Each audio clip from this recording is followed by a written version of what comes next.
Assalamu alaikum viewers, hope you all are fine. Viewers, today we have to introduce our packages. We are offering very reasonable rates, our work in a very professional way.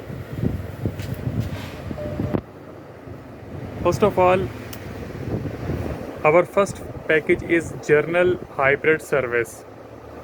Price is 3499 और इसमें हम आपको बताते चलें कि hybrid batteries की हम service करते हैं और हाइब्रिड ब्लोअर फ़ैन हम सर्विस करते हैं, हाइब्रिड हेल्थ रिपोर्ट बताते हैं, बैटरी लाइफ चेक करके बताते हैं आपको, हाइब्रिड कूलेंट चेकिंग करते हैं और अगर रिप्लेस करना पड़े तो इन्हीं पैसों में रिप्लेस करके देते हैं। पार्ट्स सेपरेटली चार्ज होंगे, उसमें जो भी कूलेंट जोन सा भी आप डलवाना चाहें वो अलहदा से आप ख़ुद से लाना चाहें या हमारे से लेना चाहें या यहाँ पे करीब कहीं से भी वो आप ले सकते हैं। कैटलिटिक कन्वर्टर सर्विस हम करते हैं,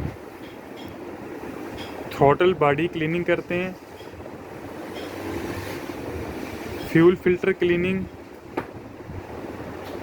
फ्यूल इंजेक्टर की हम क्लीनिंग करते हैं, इंजन हेल्थ रिपोर्ट बताते हैं, EGR वाल सर्विस करते हैं और प्रॉपर उसकी क्लीनिंग होती है, टैपेट्स की हम एडजस्टमेंट करते हैं, TP सेंसर की कैलिब्रेशन होती है वो करते हैं हम, manifold cleaning, map sensor, TPS oxygen sensor की cleaning, spark plug service, carburettor cleaning, tyre की लाइफ चेक करके बताते हैं, कंप्यूटर की वायरिंग चेकिंग करते हैं और अगर कहीं पे कोई डैमेजेस हो उसको इन्हीं पैसों में रिपेयर भी करते हैं। इंजन रूम सर्विस करते हैं, पूरा कंप्लीट इंजन और गियर बॉक्स और पूरा बोनट अंदर से क्लीन करते हैं, ब्रेक फ्लूइड हर एक चीज़ ABS यूनिट प्रॉपर क्लीन करके देते हैं, बैटरी सर्विस करते हैं, plug wires cleaning, coolant change करते हैं, ठीक है, इन्हीं पैसों में हम कूलेंट भी चेंज करके देंगे। क्रैंक सेंसर, केम सेंसर क्लीनिंग करते हैं, ignition coils cleaning, air filter cleaning, AC filter cleaning और कंप्यूटराइज स्कैनिंग। अच्छा, अब बात की जाए कि ये सब चीज़ें क्यों ज़रूरी हैं, ठीक है। सेम अगर हम बात कर रहे हैं जर्नल प्रोफेशनल ट्यूनिंग की तो उसमें ये सब चीज़ें हम करते हैं, सिर्फ उसमें हाइब्रिड बैटरीज नहीं होती। बाकी देखिएगा ज़रा, ये कैटलिटिक सर्विस भी हो गया, throttle body, fuel filter, fuel injector, engine health report, tappets adjustment, TP sensor calibration, manifold cleaning, map TPS oxygen sensor cleaning, spark plug service, carburettor cleaning, tyre life checking, computer से wiring checking, EGR valve service, ठीक है, और engine room service, battery service, plug wires cleaning, coolant change, crank cam sensor cleaning, ignition coils, air filter, AC filter, computer scanning. अभी बात करेंगे कि ये general professional tuning और जनरल हाइब्रिड सर्विस जो है दोनों सेम है, लेकिन जो हाइब्रिड है उसमें 5 चीज़ें सबसे ऊपर: hybrid battery service, hybrid blower fan service, hybrid health report, battery life checking और हाइब्रिड कूलेंट चेकिंग। ये 5 चीज़ें एडिशनल हैं जो कि इसमें नहीं है, बाकी सब कुछ सेम है।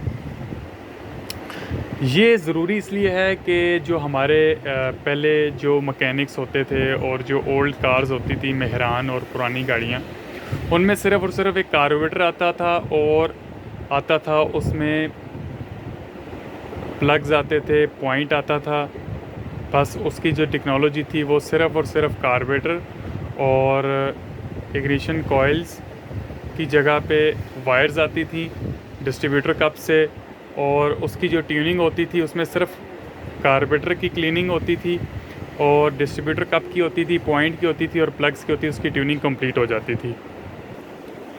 अब जो गाड़ियाँ आ गई हैं, इन गाड़ियों में बहुत डिफरेंस है, ठीक है, पुरानी गाड़ियों से, क्योंकि ये प्रॉपर कंप्यूटराइज गाड़ियाँ हैं, EFI गाड़ियाँ हैं। इनमें ये सब चीज़ें जब तक हम नहीं करेंगे तो ट्यूनिंग नहीं होगी। मैकेनिक्स हजरात ये करते हैं कि गाड़ी की खाली थ्रॉटल बॉडी खोल ली, प्लग्स खोल लिए और कह दिया कि जी ट्यूनिंग होगी। ये it's not a tuning.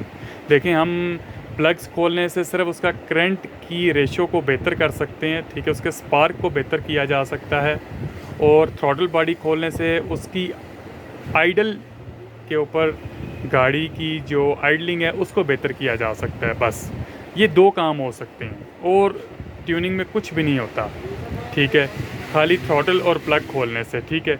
Basically जो ज़रूरी है उसका कैटलिटिक सर्विस करना बहुत ज़रूरी है, और उसका एयर इनटेक जिसमें मैनीफोल्ड आता है, ठीक है, और जहाँ से उसका एयर सक कर रही है मैप सेंसर से होते हुए, ठीक है, इनलेट भी कहा जाता है, इनटेक भी कहा जाता है, मैनीफोल्ड भी कहा जाता है, ठीक है, वहाँ से होता हुआ और कैटलिटिक से आउट, मतलब इसकी जो एयर है गाड़ी की वो जहाँ से इन करता है और आउट तक एयर को हमने क्लियर कर दिया, ठीक है।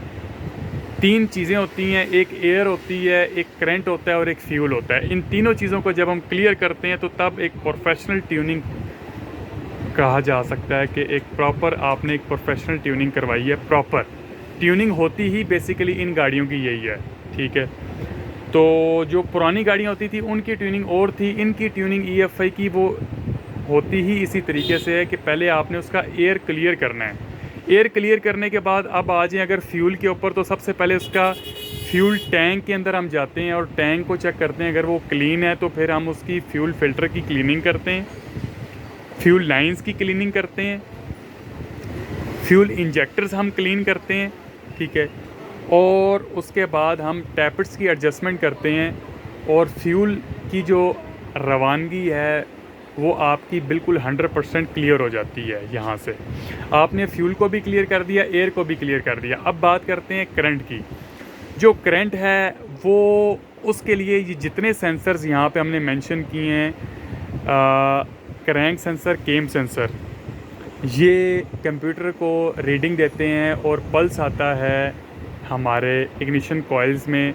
जितना प्यारा पल्स आएगा उतनी गाड़ी आइडलिंग, उतनी गाड़ी सॉफ्ट होगी, स्मूथ होगी, ठीक है। ये जितने सेंसर्स हैं इनके आगे रस्ट आ जाती है, ये सेंसर्स के आगे कार्बन आ जाता है, जिसकी वजह से सही रीडिंग नहीं देते हैं कंप्यूटर को। रीडिंग्स आउट होने की वजह से हमारी गाड़ी की जो स्टेबिलिटी है वो आउट होती है, ठीक है। इसलिए EGR वाल हो गया, ठीक है, मैप सेंसर हो गया, TPS हो गया, ठीक है, और TP सेंसर की कैलिब्रेशन भी बहुत ज़रूरी है, ठीक है। और ये सब सेंसर्स की क्लीनिंग करने के बाद हमारे पास एक ऐसी पोजीशन आती है कि हमारा जो स्पार्क है, जो इग्निशन कॉइल्स को और जो इंजेक्टर्स को जो करंट मिलता है, पल्स जो आता है, वो बहुत ही वंडरफुल हो जाता है। तो अब हम चेक करते हैं इग्निशन कॉइल्स को, कहीं पर वो कॉइल्स डैमेज तो नहीं है, उनमें कहीं क्रैकिंग तो नहीं है। वो जब हमारी क्लियर हो जाती है तो फिर हम नेक्स्ट जो है वो मूव करते हैं प्लग्स की तरफ। फिर हम प्लग्स को क्लीन करके और उनकी रेजिस्टेंस को चेक करते हैं, ठीक है, प्रॉपर मीटर को लगा के, और डिजिटल उसके साथ उसकी रेजिस्टेंस आती है, और फिर उन प्लग्स को लगाया जाता है और गाड़ी की बहुत ज़्यादा फ्यूल इकॉनमी अच्छी हो जाती है, ठीक है। और ये बहुत ज़रूरी है, ये करवाना चाहिए। और आपको एवरी 15,000 से 20,000 किलोमीटर तक जो है अपनी गाड़ी के 2 से 3 आयल चेंज करवाने के बाद एक दफ़ा ये सर्विस जो है ये लाजमी है, करवानी चाहिए। और अगर आप ये सर्विस करवाते रहेंगे तो आपकी गाड़ी जो है वो उसको कभी भी प्रॉब्लम नहीं फेस करना पड़ेगा इंजन को, कि इंजन बैठ जाए, वाल्व्स उसके वीक हो जाएं, उसका प्रेशर वीक हो जाए, कभी भी ज़रूरत नहीं पड़ेगी। आयल टाइम पे आयल चेंज करें, अच्छा आयल फ़िल्टर उसमें यूज़ करें, और ये प्रॉपर जो ट्यूनिंग जो रिक्वायर्ड है वो आप करवाते रहें, तो कभी भी आपको ज़रूरत नहीं पड़ेगी।